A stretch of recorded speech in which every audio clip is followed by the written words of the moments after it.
about P. Diddy, Puff Daddy, P. Diddy. Yeah. Did he do it, right? Yeah. I know you've been heavy on social media talking about it. Business-wise for a long time. Well, that's why it's only business. It was really, away from that, I explained why I didn't hang out with him, right? Because it's a little fluffy stuff going on. It's not your scene. It's not my style. Not your scene.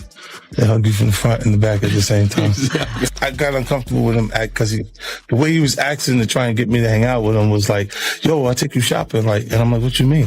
Like, that's something you say to a woman you're attracted to, maybe. Right. It's just weird, bro. Like, and now you start to see a lot of the weird stuff that was there. It looks like it all lines up, don't it? It was not in the closet. It was in front of you and you wasn't seeing it because you see the beards. Or you see the girls. So you didn't look at them the way it actually is to a degree. Now, when I say people respond, how people respond to things matter, like the internet will take to it and just go off with it. Meek responds being the uncomfortability. He goes, yo, I'll spend $100,000 to find out why my name is in this like this. And it's in it only because he's uncomfortable. You don't hear him talking about French. French was right there. Yeah. Right? Why you get so quiet? You guys make me feel like I'm scared. Well, I mean, there's a lot. There's a lot. No, they see this. You see this. They see this. They see it. Nah, you see this. They want to act like that. Oh, we got nothing to do with that. If we could. You shopping? Yeah, you see. Now, Mika's in the same shirt. He's out there in the same shirt. This is not Photoshop. This is stop it, man. You set that up. Look, obviously was not offended by what I was offended by. Guys may say to a girl, you know, like, let me take a shot. See? Damn. They found it that quick. What do you think's happening in the middle? I don't know what's going on. Because it was like, he was like, yo, you hot now. Now we got to hang out now. Like, you know, like hang out. Yeah. He said, I don't know, man. I take you shopping and I get you some flash and you can give me the hood. And I was looking and I was like, let me just move away from him because I'm gonna mess up the way. Certain things they let it go by because it's Puff. He wasn't like in the closet. He was like in the hallway.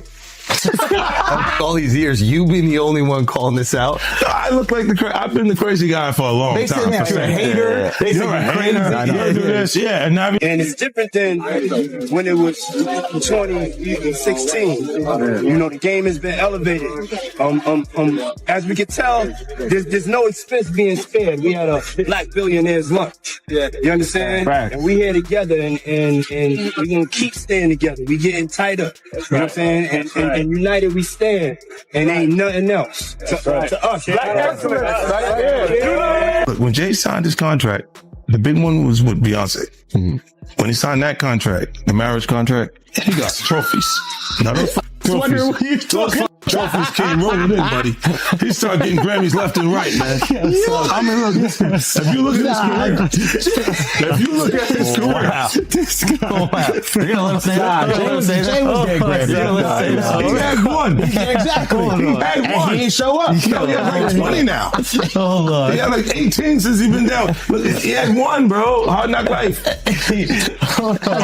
You're not wrong. He was one. He got some shit he's like drinking. His picture thinks the cup. Wait a minute. So you're saying the success is derived from the marriage? I've absolutely been treated differently. The accolades. Because he's no longer viewed as what, like a street or gangster rapper. Now he's viewed as a businessman, entrepreneur, family man. And the biggest ones because of the position Beyonce. His career, you can look at that as say the association to Beyonce is when he started to receive the 16 Grammys since he's been with Beyonce. Right? And you go prior to that, one. Right. You see what I'm saying? So that came in association, like you see the kids even have Grammys. Like they don't sing yet. They don't sing. Right. They don't rap yet. And they already have Grammys and shit. So it's like they give them this trophy so we always anti-Diddy and was always speaking about Diddy as a problematic person was 50 Cent. And it turns out that it's just been announced that he's created a docu-series on Netflix. I can't wait to see this. The other end of that, every person who has tried to speak out about this, who has tried to speak out about the industry, the type of people that are controlling the industry, the attacks that people face from the media if they try to speak out is always the same. They're called crazy. And an example of one such individual who went through those sorts of attacks is the actor Orlando Brown. He was on Disney, and I remember everyone telling us that he was totally insane and deranged when he was saying a lot of things that at the time sounded crazy, particularly about Diddy. Take a listen. The requirement is you gotta say no to Diddy. If it's new booty in the building, you know he's gonna get it. Don't take your girlfriend to a Diddy party. You can take the, but he won't you. Diddy, to me, is the fall guy we are still seeing. You better believe it. Shout at Def Jam, be the best. You know what it is. It's 2010, baby. It's the takeover. I'm going in. Happy New Year to the whole planet. God is the greatest. Real talk. And you know, I mean, if there's anything that somebody can say better than that, I'm all ears. But with that being said, continuous blessings to the whole entire universe. Diddy and Ross, which they good buddies, okay? They're gay. Who? Both. Diddy and Ross. And Khaled. They're all gay. Okay? DJ Khaled, Rick Ross, and P. Diddy? Yeah. They all gay? Yeah. Gotcha. All right. Khaled is a Hamas supporter. Okay? Who supporter? Hamas. Yeah. Sorry, I said it wrong. No worries. Hamas supporter. Okay? Right. I had sex with Cassie and Sean. Basically, he would masturbate and tell me what to do with Cassie. I had like 15 encounters, and I heard a lot. Hidden in plain sight. It's hidden. I think I see what you're saying. Okay, how do I know this? Yeah, that's what I want to know. How do you know? While awaiting his federal trial, fresh allegations of human trafficking have emerged through a civil lawsuit filed in Florida on April 1st, in which Joseph Monero claims he was drugged, forcibly moved, and sexually harmed as part of an organized criminal operation involving Combs and others in 2015, according to court records reviewed by E! News. The lawsuit lists well-known names such as Beyoncé, Jay-Z, and LeBron James as witnesses. Monero states the incident occurred in April 2015 when he suddenly blacked out after sensing a greasy, Vaseline-like substance as he opened his front door, after which he says he was taken to another location where an associate allegedly told him that Combs wanted him brought to a private freak-off gathering. He further claims he was secretly moved through a hidden tunnel allegedly linked to properties owned by Gloria and Emilio Estefan and taken into the music producer's home. Monero alleges that when he partially regained consciousness, he realized he was inside a large party area believed to be a birthday celebration for Combs' then 17-year-old son, Christian, where he says he was forced to wear a penis mask. According to the filing, Jay-Z and Beyoncé were present, and Beyoncé allegedly questioned why a half-naked man wearing such a mask was standing in front of her, after which Monero claims he was paraded through several rooms filled with people who mocked and humiliated him. Individuals, including Jacob Arabo, Jay-Z, Gloria Estefan, LeBron James, and Beyoncé Knowles Carter, are identified as witnesses due to their presence or knowledge of the events surrounding the freak-off orchestrated by defendant Diddy. Wow. And freak off, of course, is something that we've heard many times before, both in Combs' criminal case and other civil cases, to describe these prolonged sexual episodes, usually with sex workers. But Manzaro is suing Sean Combs. He is suing a man named Eric Mejias. He is suing Brendan Paul, who's been described in another lawsuit as Sean Combs' drug mule, Emilio Estefan, who is married to pop superstar Gloria Estefan, and Adria English, who filed her own lawsuit against Sean Combs, claiming she too was a victim of sex trafficking. By the way, it's interesting he's not suing these other celebrities that I mentioned, like Jay-Z and Beyoncé and Gloria Estefan, possibly because he doesn't believe their alleged liability amounted to a civil claim, but seems to want to call them as witnesses at a trial, although I have to imagine they will do everything in their power to quash any subpoena should this case progress. What's real and what's true, you know? And I've been seeing y'all memes and stuff. People be making memes. I see the memes. I say, no, some of that stuff is funny. Some of it's funny. But I haven't addressed any of this publicly, but I just want to say this very clearly.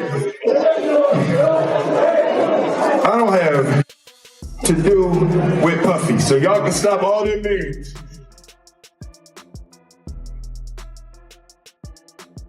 fucking stuff all of that.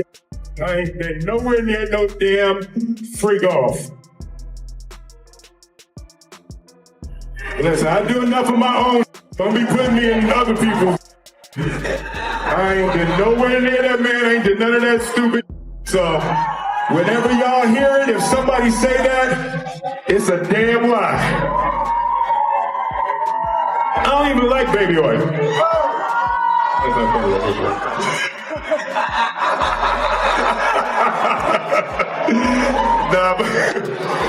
But I haven't said that publicly. I just said y'all the first time. I usually don't respond to dumb stuff because it's like people. There's so many things people say, so much stuff. But you know that one, it was your memes was doing too much. Y'all was having me mad. You were dating J-Lo. Will Smith and Jada tried to pick her up on a threesome, and you were going to beat up Will Smith. Is that true?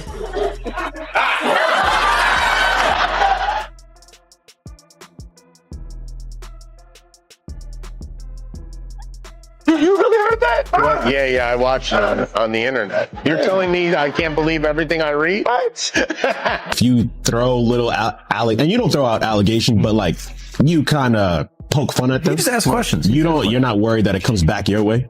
Like people dig up your past and try to pull stuff up? I don't got shit in my past. I'm not. Everybody got a little bit. Look, like, I took I took a pill. But it was for me to perform better. For her to remember, buddy.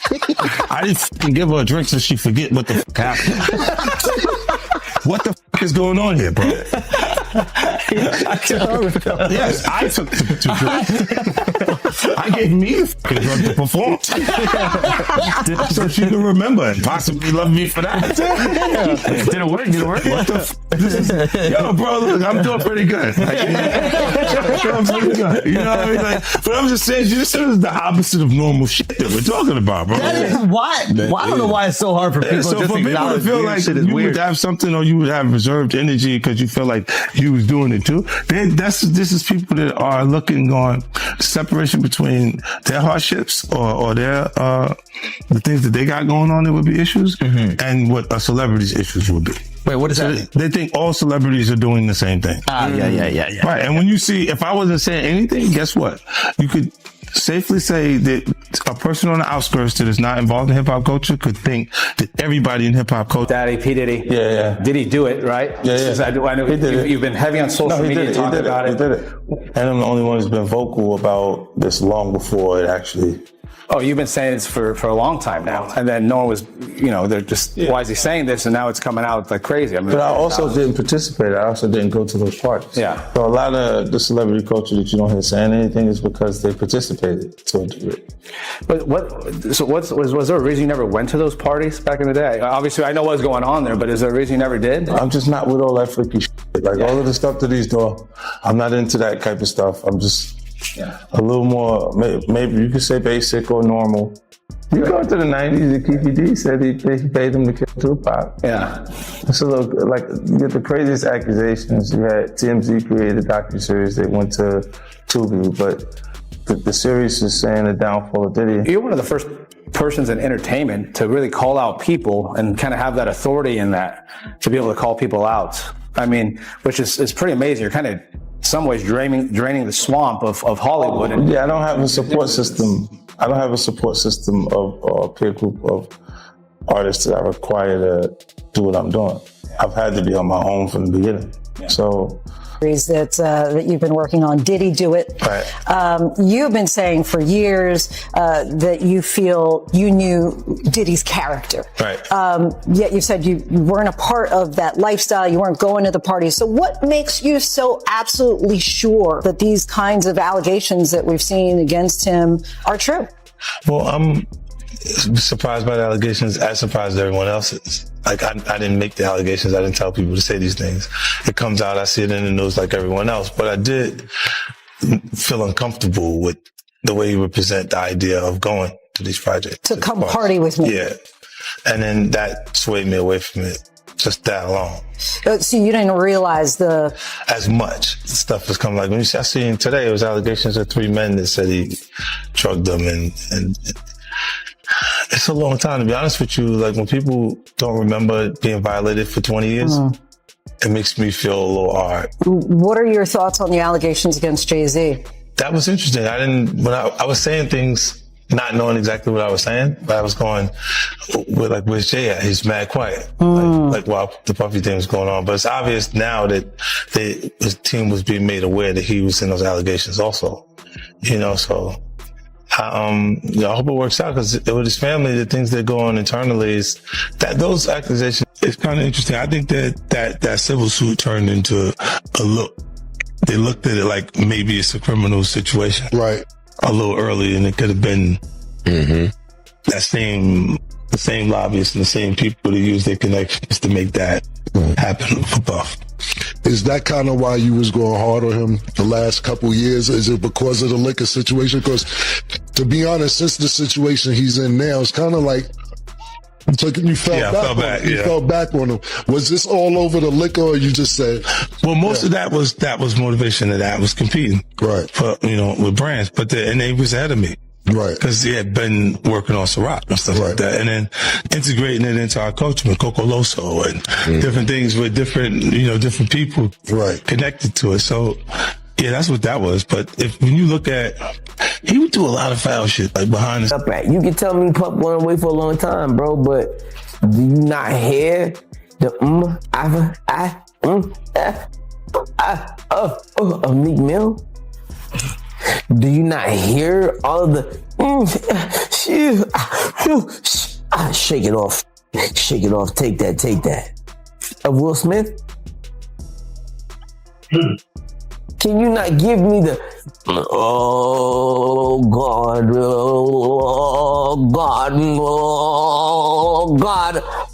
of TD Jakes? Oh. I just don't want to be in the room where niggas be actually doing this, man, because that's crazy for a real Crip to pull up and be like, yo, my nigga, like, check this out. Like, I really heard Carl Winslow in there. Like, yo, I was like, yo, getting slapped like that. Slap. Who is he begging this out like a... Next thing you know, he walk in there and it's actually my mother. Is Diddy a dangerous man? Nah, you missed the fact that was my mom. Like, that was Jaguar Wright getting... That's Carl Winslow, I get it. So you see some guys struggling with that. You see Bieber struggling with that. You see some of these guys struggling with that. They can't get it out of their head. The things that they did, no matter how they did it, whether they were drunk or high or whatever, you gave up your man card. You need therapy. And that's the thing that hurts them the most. And so they end up on drugs, end up every way to try and get rid of any principles there are. And that's what the business does. And the women that trade their bodies to go and get the role, they get to the point where they have their Oscar, they have their money, but they don't have their dream. They don't have the soul that they started with. So it's like achieving don't mean anything. If I get all the Nobel Prizes from doing all of this, but in the process I have to trade out all of my integrity to do it so that they can... Opportunities. How did that? Of all questions. When did you miss that train? How did that go? That train might have left the station, but you were right there. You were right there to get on that. That train took off from the station for sure. You were close. Yeah. I wasn't at that train station. You left early? No, that was down the street from me. I wasn't there. No. Did you ever meet Diddy? Yo, what the Bro, yo, I forgot you actually might have. I've seen pictures with more about what we know of Dr. Dawn Hughes. So it's in an exhibit that was filed in this case, and it's called Disclosure as to Expert Witness Dawn M. Hughes, PhD, ABPP. Dr. Hughes is a clinical psychologist and a board-certified forensic psychologist and a leading expert on sexual abuse, interpersonal violence, victimization, and traumatic stress. The following includes the anticipated opinions the government expects Dr. Hughes will offer regarding sexual abuse and victim responses to sexual abuse, coercive control, coping strategies during and in relation to sexual abuse, delayed disclosure, and memory of sexual abuse. Quote, the government expects that Dr. Hughes will testify about coercive control as a tactic of victimization, i.e. the state to process of becoming a victim, and a strategy to gain dominance across a spectrum of relationships. Coercive control often includes a variety of physical, sexual, and or emotional tactics that together function to control the victim. Allegations implicate dozens of unidentified witnesses and alleged co-conspirators around the world, and some of the key witnesses to the supposed incidents are dead. Basically meaning, how can we defend against it?